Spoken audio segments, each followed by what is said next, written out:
थोड़ी देर के लिए सच्चे भारतीय बनिए और ईमानदारी से सोचिए कि जब रोड टैक्स दे दिया तो टोल टैक्स क्यों, और अगर टोल टैक्स देना ही है तो रोड टैक्स क्यों। जब हमने कमाने पे इनकम टैक्स दे दिया तो खर्च करने पे जीएसटी क्यों। जब हमने इनकम टैक्स दे दिया उसके बाद जो हमने अपने बैंक में एफडी रखी उसके ब्याज के ऊपर इनकम टैक्स क्यों।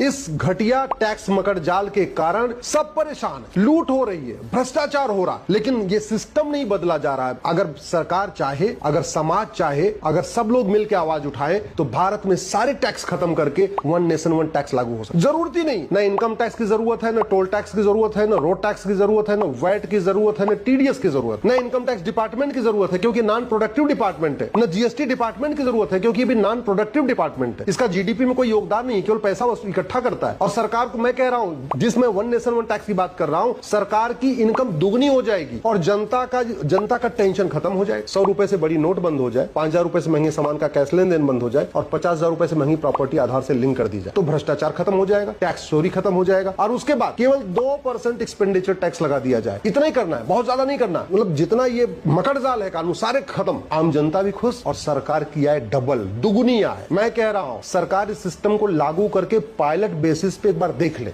मैं गारंटी के साथ कहता हूं भारत की जीडीपी 2% बढ़ जाएगी। जो माननीय प्रधानमंत्री जी कहते हैं 2047 में भारत को विकसित राष्ट्र बनाना है, ये अगले 10 साल में भारत विकसित राष्ट्र बन जाएगा अगर आज वन नेशन वन टैक्स लागू कर दिया जाए तो।